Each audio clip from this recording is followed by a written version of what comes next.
Hallo zusammen! Hallo miteinander! Wir sind jetzt bereits wieder unterwegs, Richtung Belgien. Wir waren auf dem Campingplatz. 3 Nächte haben wir dort verbracht. Einen Tag haben wir ein bisschen nichts gemacht. Und wie gesagt, jetzt sind wir auf der Route Richtung Belgien. Wo es dann angeht, das sehen wir später. Weil zuerst zeigen wir jetzt euch mal, was wir in Luxemburg erlebt haben.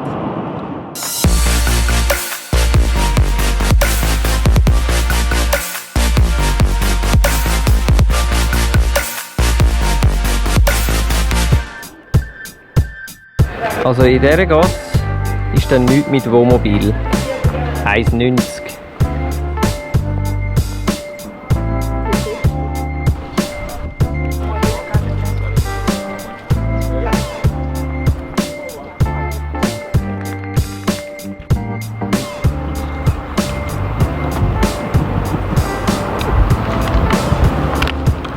Was genau machst du da? Ein Blümli-Föteli. Oh, das sieht cool aus.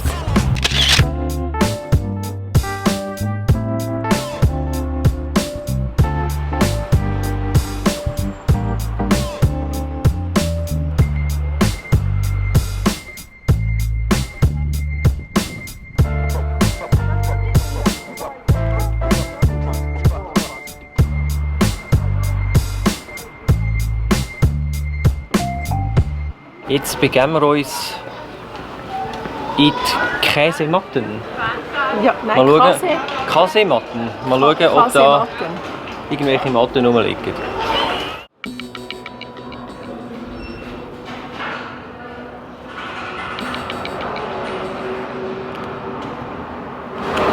Das ist das gefährliche Loch von Luxemburg. Hier verschwindet man automatisch, wenn man nicht artig ist. Ja, wer weiß. Und jetzt geht's mit der heiligen Karte auf den Weg.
Ausgang erreicht. Jawohl, Fazit. nach ein paar Irrläufen hier rein.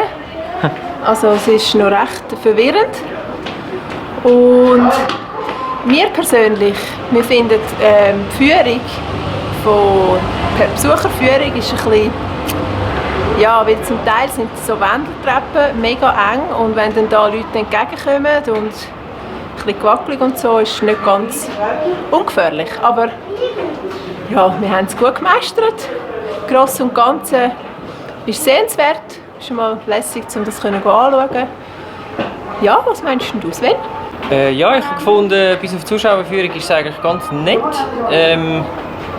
Aber ich glaube, ich habe jetzt einfach Hunger und darum sage ich jetzt da nicht mehr viel dazu.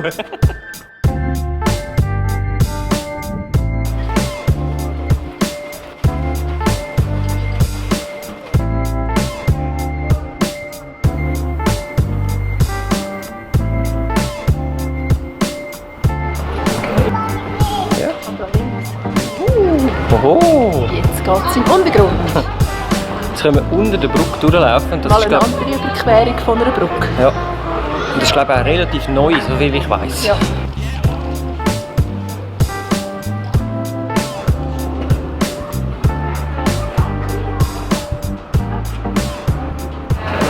Ich habe etwas gesehen, ich muss etwas anschauen.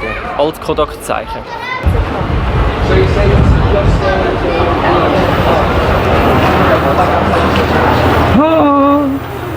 Kamerastores, das ist halt immer so eine Sache bei mir.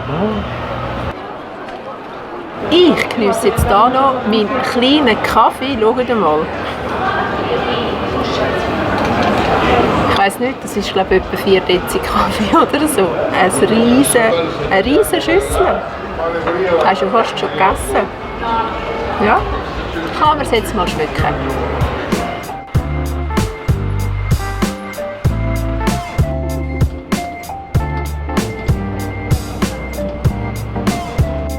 Siebeneinhalb Stunden später und einen Haufen Schritt später sind wir jetzt wieder auf dem Weg zu unserem Campingplatz.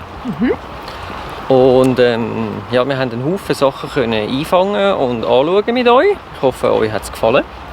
Ja. Uns tun jetzt ein bisschen die Füße weh. Und wir haben eine Dusche verdient. Jawohl, das auf jeden Fall.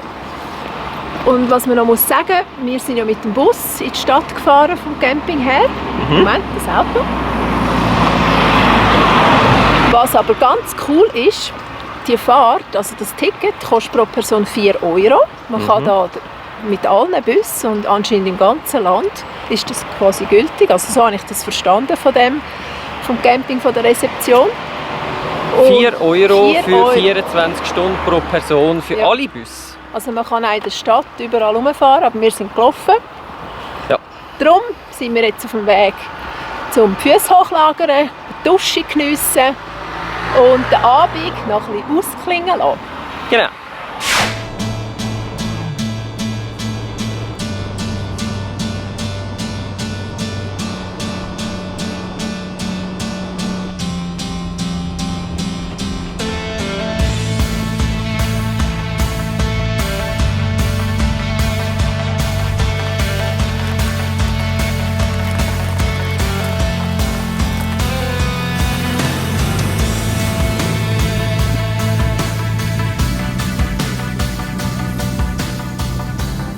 Ich finde ja unser Garmin-Navi extra für Camper ja eigentlich gut, aber im Ausland manchmal führt sie dich einfach plötzlich in ein kleines Wägli, obwohl du eigentlich auch auf der Hauptstraße bleiben, was bei dieser Strassenqualität hier in Belgien bis jetzt zu wünschen übrig lässt.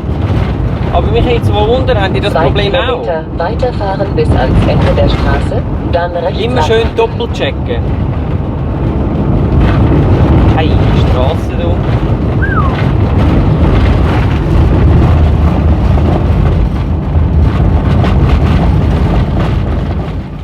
Wir sind jetzt an der Tagesdestination angekommen und zwar sind wir hier an der Abtei Orval.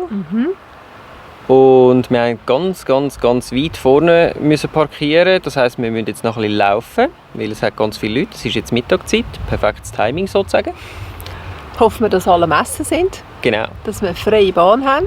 Bei uns gibt es jetzt eine Banane und dann gehen wir mal die Abtei anschauen. Die muss, glaube ich, riesig sein, oder? Mhm. Ich glaube, ja. Schauen wir mal, was wir da Schönes einfangen können.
habe ich ihn gefunden.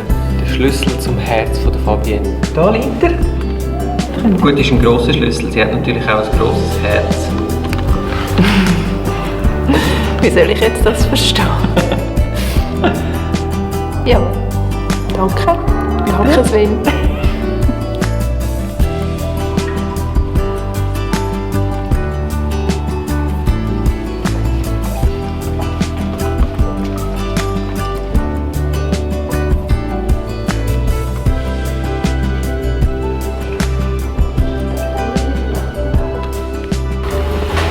Wasser, Gerste, Hopfen und Zucker, Kandiszucker.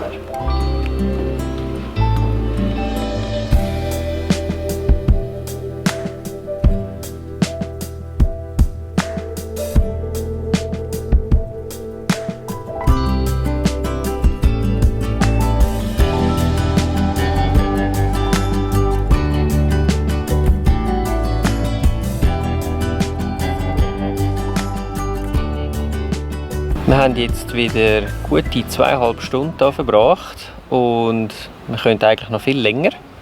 Es ist einfach so schön da.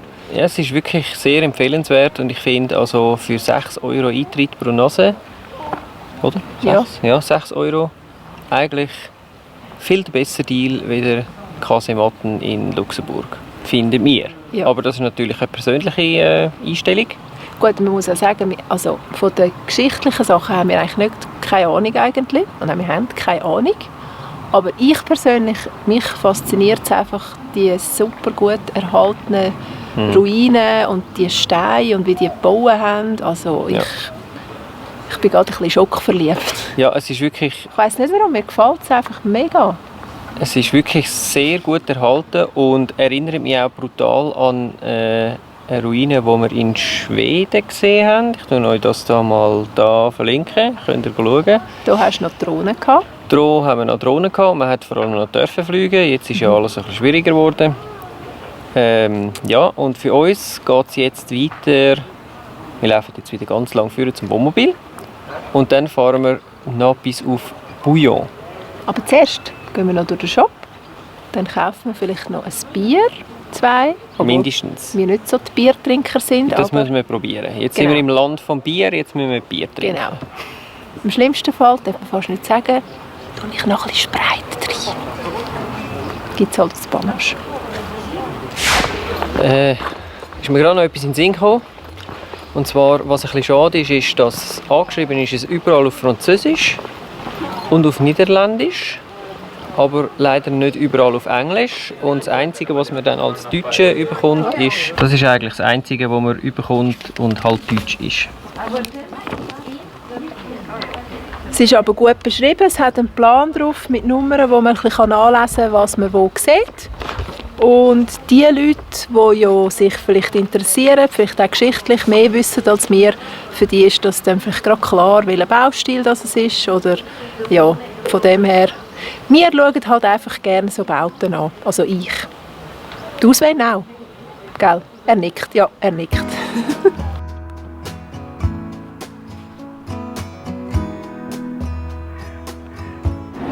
Ja, jetzt sind wir auf Bouillon gefahren.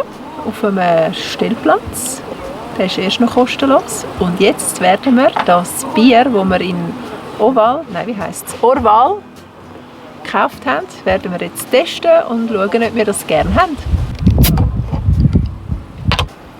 Schmecken tut es so gut.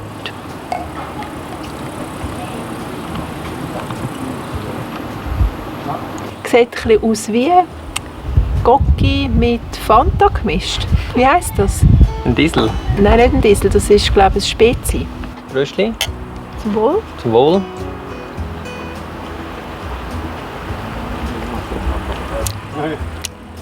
Ist recht stark. Ich finde es aber noch fein. Du? Es ist noch recht bitter, dunkel. Es hat einen speziellen Geschmack. Ja, also Ich finde es gut. ich finde es nicht so schlecht, ja. Aber ich könnte jetzt das nicht flaschenweise trinken. Ja, wir trinken ja eh nicht flaschenweise Bier, von dem her gesehen ab und zu mal. Und Ja. das ab und zu ist jetzt. Röstli miteinander. Wohl miteinander. Nach dem Bier gestern, da wir noch nichts Gescheites gegessen haben vorher, bin ich dann relativ zackig, ein bisschen beschwipst gewesen. Aber es hat sich noch im Rahmen gehalten. Auf jeden Fall haben wir einen schönen Abend verbracht. Wir haben gut geschlafen, obwohl es mal wieder nur bei uns geregnet hat. Also laut dem Wetterbericht links und oben und unten überall ist trocken. Nur bei uns hat es recht heftig geregnet. Du, sehen es positiv. Das Wohnmobil ist gewaschen worden, von oben, von unten verspritzt. Ja, genau. Von oben sauber, oben hui und ein Pfui sozusagen. Genau. Auf jeden Fall sind wir jetzt heute Morgen noch schnell Bouillon anschauen. Sehr schön. Ja, können wir sehr empfehlen. Wir sind bis zu der Burg oder zum Schloss hochgelaufen, ein bisschen rundherum gelaufen. Ins Schloss sind wir nicht, könnten wir aber auch. Und das Altstädtchen rundherum ist auch sehr schmuckhaft und hübsch, gell? Mhm. Falls ihr mal in der Gegend sein, das ist also erstens vom Stellplatz her eine Anfahrt wert und also auch das Altstädtchen. Da kann man also gut 2 Tage verbringen und ein bisschen rumschauen. Und ich glaube aber, auf dem Stellplatz darfst du nur eine Nacht. Ja, aber du kannst ja theoretisch am Nachmittag kommen, dann kannst du am Abend ein bisschen Städtchen anschauen und dann am nächsten Tag noch mal ein bisschen gehen und dann vielleicht noch die Burg am Morgen anschauen, weil es hat praktisch noch keine Leute am Morgen. Also von dem her gesehen hätten wir es eigentlich gut getroffen, aber wir wollen jetzt weiter, weil jetzt kommt das Highlight für mich. Wer von euch kennt das Kennedy Space Center in Florida? Dort bin ich mal gewesen. Und seit ich die Recherche gemacht habe für Belgien, weiss ich, es gibt ein Euro Space Center. Und das ist ziemlich in der Nähe von da.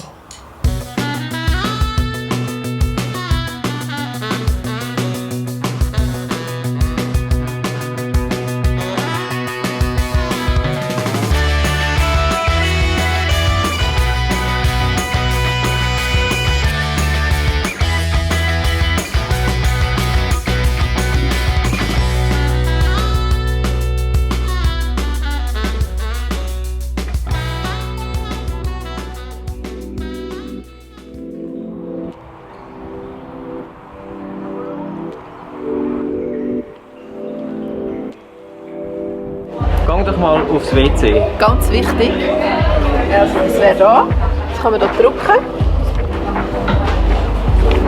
Das ist ja wie unsere Soganlage. Oder? Ja. Das ist quasi die Soganlage aus dem Weltall. So ist es. Die Soganlage aus dem Weltall. Die Griffe hier unten, die sind dann nicht zum, weil man so muss drücken, sondern dass man überhaupt nicht abhebt.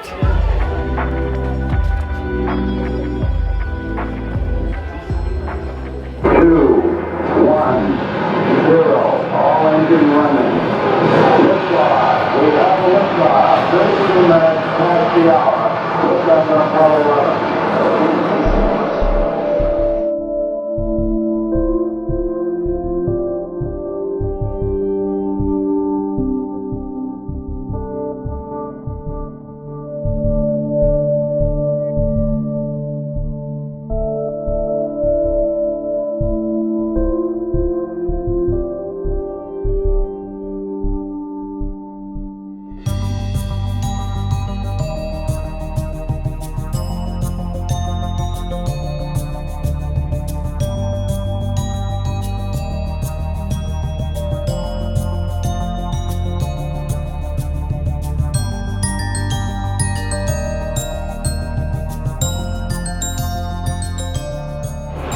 Voll abgespaced. Ja, am Schluss schon. Ja, also, dein Fazit? Mein Fazit? Als nicht Space Center Begeisterte? Ja, also ich habe es jetzt noch schwierig gefunden für mich, weil die Materie, ich habe mich noch nie mit dieser Materie befasst. Für mich relativ schwierig, teilweise nachzuvollziehen, wie das genau funktioniert. Aber ich glaube, jemand, der da rauskommt und sich interessiert für Planeten und wie das entstanden ist und das Ganze drumherum, ist sicher eine gute Sache. Also es war für mich auch spannend, aber ich bin manchmal nicht ganz mitgekommen. Also, was ich muss dazu sagen, das System mit den Kopfhörern ist super gemacht, weil du selber hörst nur die Sprache in deiner Sprache, die du wählst. Und die Umgebungsgeräusche, also der Rest der Präsentation, ist dann quasi kommt von außen und das funktioniert sehr gut. Ich finde auch die Zuschauerführung grundsätzlich ist eigentlich gut, aber es sind zu viele Leute gewesen, sprich es hat sich dann irgendwie so in die Länge gezogen, dass man dann nicht unbedingt zur rechten Zeit am richtigen Ort war für das, was dann gesagt wird. Nein, und das stimmt im Fall, glaube ich, nicht. Mal, du bist, wenn du spät warst, hat es zu spät angefangen. Ja, es hat sich halt alles verzögert, du hast manchmal auch wirklich keine Zeit gehabt. Aber man muss auch dazu sagen, heute, wir haben es wieder mal getroffen. Heute ist, glaube ich, so ein Spezialtag, wo es keine Ahnung, was alles speziell ist. Und ich habe das Gefühl, darum hat es auch viel mehr Leute gehabt, als wahrscheinlich Ja, sonst. man hat auch nicht alles können buchen jetzt. Aber ich glaube, man hat ja das Gerätchen und das merkt, wenn du wo stehst und erst dann fängt sie an reden. Aber es ist natürlich eben, in unserer Gruppe sind gefühlt etwa 50 Leute gewesen. Ja, es ist du hast viel. manchmal einfach nicht können recht schauen, auch keine Zeit gehabt, hast dich gestresst gefühlt. Ja, aber sonst war es eigentlich gut gewesen. Also, ja. Also für alle die das Kennedy Space Center sehen, was da besser ist, der ganze Erlebnisteil ist viel besser da, finde ich. Und der Museumsteil ist da eigentlich auch gut, aber es ist einfach so ein bisschen, man ist gestresst, weil die Präsentation halt einfach für sich geht und du hast eigentlich gar nicht Zeit, um das alles wirklich anzuschauen. Das ist ein bisschen schade. Ja, und auch zu verarbeiten. Ja. Irgendwie, ja. Aber im Großen und Ganzen war es cool gewesen. Und ich glaube, was ganz lässig ist, und das ist wirklich für die Kinder und auch die Erwachsenen, wo du kannst selber das mitmachen, das Schwerelosen, haben sie ganz verschiedene Sachen, die man buchen kann. Und das hat schon sehr geil ausgesehen. Ja. Es ist halt auch noch relativ teuer, aber das macht man vielleicht auch nur einmal. Ja. Wir haben jetzt das billigste gebucht, das ist einfach quasi die Museumstour mit Audioguide. Und Show. Und noch so ein Showfilm am Schluss. Das hat 12 € pro Person gekostet. Und ich finde, das ist also auch wert. Ja, gewesen. also wir haben jetzt sicher 3 Stunden gehabt hier rein. Ja, Eben, es ist halt durch viele Leute ein bisschen verzögert worden. genau.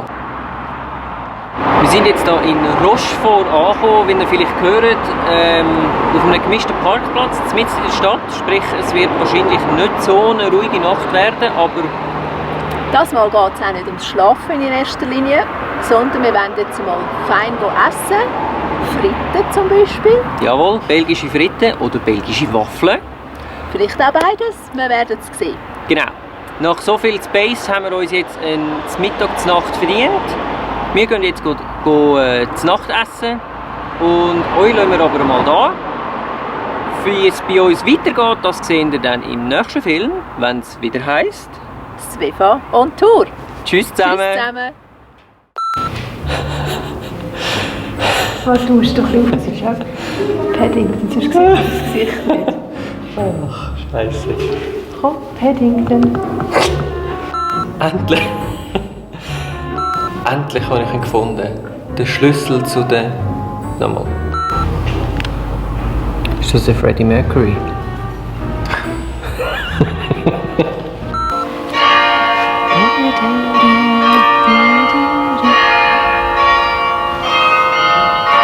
Oh, du filmst schon? Audioguides sind montiert. Ja, es sind ein bisschen schwierige Audioguides. Vor allem, da kann ja jeder mithören, schau mal.